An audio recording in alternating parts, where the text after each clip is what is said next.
Fala pessoal, aqui quem fala é o Gabriel Mina e sejam muito bem-vindos ao canal do Estação Personalizados. E gente, nesse vídeo de hoje aqui, vou fazer um vídeo diferente. Eu selecionei algumas perguntas aqui dos inscritos e eu resolvi agora trazer um quadro de respostas, né? Perguntas e respostas. Então aqui hoje, essas perguntas que eu selecionei, gente, são perguntas que eu estou vendo elas de forma recorrente. Então tem muitas pessoas perguntando as mesmas coisas e pode ser que alguma dessas perguntas aqui seja alguma dúvida sua também. Então eu selecionei aqui 6 perguntas que eu vou passar aqui agora e eu vou falar as respostas para que você possa entender também. E fique à vontade caso você queira tirar alguma dúvida também, tem alguma pergunta, coloca aqui nos comentários que no próximo vídeo de perguntas e respostas eu posso trazer aqui a sua dúvida também, tá bom? Então vamos lá, gente, para a primeira pergunta. Eu coloquei aqui no celular, né, fiz uma colinha. E a primeira pergunta é do André Vitor. Ele perguntou o seguinte: a prensa 110 e 220 volts, qual é a melhor para comprar? E na verdade essa dúvida, gente, entre 110 ou 220, a voltagem da prensa não interfere em absolutamente nada, tá? Então sempre que você for comprar uma prensa, você tem que verificar qual que é a voltagem na sua região, se é 220 ou se é 110, e comprar uma prensa de acordo com a voltagem aí do lugar que você vai usar a prensa, tá? Então, não muda em absolutamente nada em relação à potência e em nada mesmo, tá? Então, você pode ir tanto na 110 quanto na 220, depende muito do lugar que você vai usar. Só isso, tá bom? Então, essa foi a pergunta do André Vitor. Obrigado, André, pela pergunta. Segunda pergunta é da Nani Queiroz.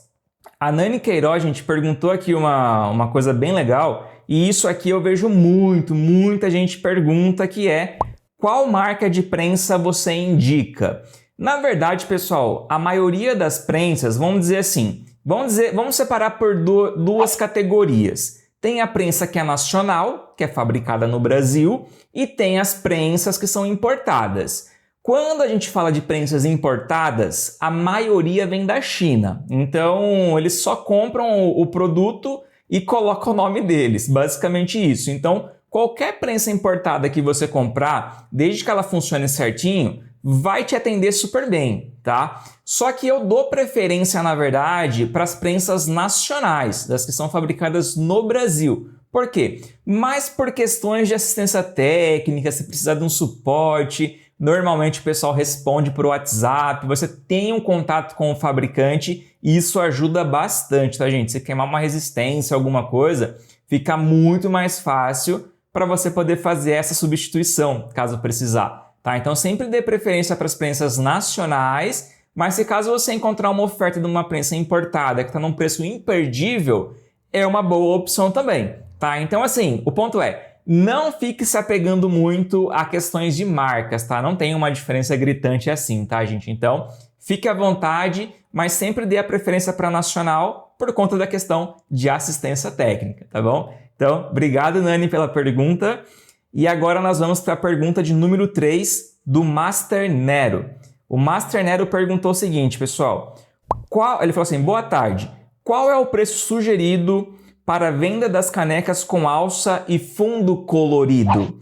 Então, olha só, aqui o Master Nero, ele perguntou sobre preço sugerido.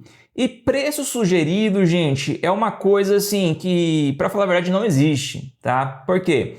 Porque, na verdade, cada pessoa que vai fabricar ali e vai trabalhar com personalizado, essa pessoa vai ter um custo diferente. É muito difícil, assim, a gente ter um custo igual para todo mundo. Então vai influenciar qual que foi o valor que você pagou na caneca, vai influenciar qual que foi o valor que você pagou no papel, o valor que você pagou na sua fita térmica. Tudo isso envolve a precificação do seu produto. E aqui no canal tem aquele vídeo lá que eu fiz ensinando como que faz para precificar canecas. Então, com base naquele vídeo, você já consegue ter uma ideia muito melhor de como precificar. Então, eu não recomendo, gente, trabalhar com preço sugerido, porque às vezes o preço de para ele tá bom, só que se você for vender no mesmo preço daquela pessoa, pode ser que para você não esteja bom e que você não esteja ganhando dinheiro, tá? Então, tem que estudar isso com muito carinho, com muita atenção e não vai nessa de preço sugerido, tá? É claro que assim, o seu preço da caneca, ele não pode ficar muito distante do preço do que já é praticado na região, né, onde você está comercializando as suas canecas. Só que você não pode negligenciar o seu custo operacional, todo o custo que você tem para poder produzir as canecas, tá bom? Então, vídeo de precificação aqui no canal. Se você tem dúvidas ainda sobre como precificar, corre lá e dá uma assistida, tá bom? Obrigado, Master Nero, pela pergunta. E agora a pergunta de número 4, gente. A pergunta é da Sara Maria. A Sara perguntou o seguinte: você tem cursos?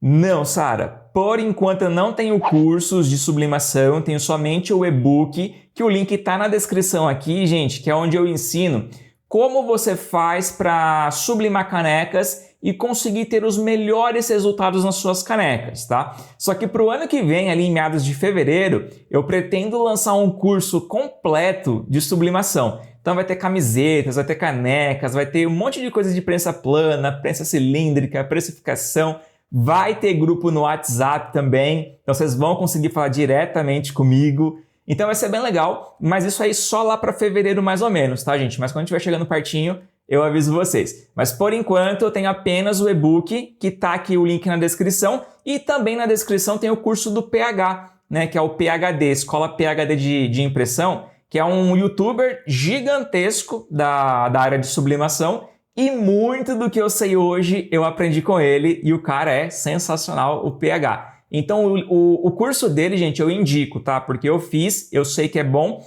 e o link tá aqui na descrição também, ok? Então, obrigado pela pergunta, Sara, e vamos para a penúltima pergunta. A penúltima pergunta aqui, gente, é da Alessandra, acho que é Fochati, que fala o nome dela. Ela falou assim, ela perguntou, né? A minha é L365, então ela está falando de impressora. Ela é boa para sublimação? Sim, gente. Todas as impressoras da Epson que começa com a letra L significa que essa impressora ela tem uma cabeça de impressão chamada micropiezo.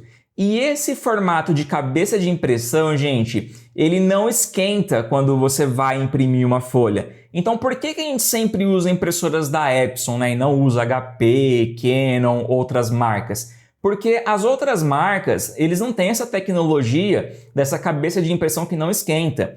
Então a gente sabe que para sublimar qualquer coisa, um dos requisitos para a sublimação acontecer é a temperatura. Então se já esquentar esse papel dentro da impressora, já vai comprometer um pouco do resultado final do nosso personalizado, né? Então não é legal que tenha caloria no momento da impressão. Então por isso que a gente indica as impressoras da Epson da linha L, tá? Inclusive, a que eu indico aqui no canal é L121, tem um vídeo aqui que eu falo sobre ela e o link dela também tá aqui na descrição, caso você queira dar uma olhadinha e ver como funciona. Mas toda impressora da linha L, gente, L3250, L365, modelos mais novos ou modelos mais antigos, qualquer um deles, sendo linha L da Epson, vai funcionar perfeitamente, tá legal? Então, obrigado, Alessandra, também pela pergunta aqui, pelo comentário.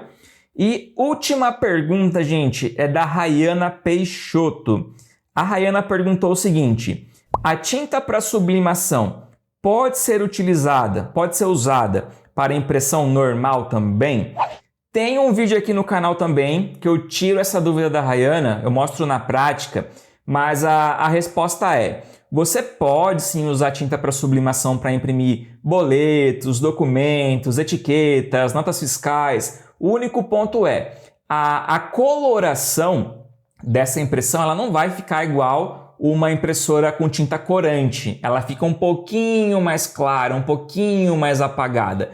Então, se você for usar, vamos dizer assim, a caráter de documentos mesmo, alguma coisa assim, não tem problema, né? Você vai usar ali uma vez só e acabou. Agora, se você pretende usar a tinta sublimática para fazer trabalhos de papelaria personalizada e comercializar isso, aí já não vai ficar legal, porque a qualidade, quando você imprime com a tinta sublimática, ela não é a qualidade ideal para você estar trabalhando com uma papelaria personalizada. Então não daria certo, tá? Mas para imprimir coisas do dia a dia, não tem problema nenhum, tá? E essa foi a pergunta da Rayana Peixoto. Obrigado pelo comentário e pela pergunta aqui, Rayana. Gente, passamos 6 perguntas aqui hoje, demos 6 respostas. Se você tem alguma dúvida também, que você está tendo aí agora sobre personalizados, sublimação, coloca aqui nos comentários também que eu vou ler com todo carinho. Eu vou te responder antes do próximo vídeo, mas a sua dúvida pode ser dúvida de outras pessoas também. E nenhuma dúvida é boba, tá, gente? Nenhuma dúvida é boba e ninguém nasceu sabendo tudo, tá? Então, inclusive eu tenho muito que aprender também, sempre estou aprendendo, então não se sinta mal caso você queira colocar a pergunta aqui, mas está com vergonha, alguma coisa assim. Pode ficar tranquilo, tranquila. É só colocar aqui que eu vou ler e vou responder para você com o maior carinho, tá bom? Então, se você gostou desse vídeo, deixa seu like, se inscreva no canal e a gente se vê numa próxima. Valeu!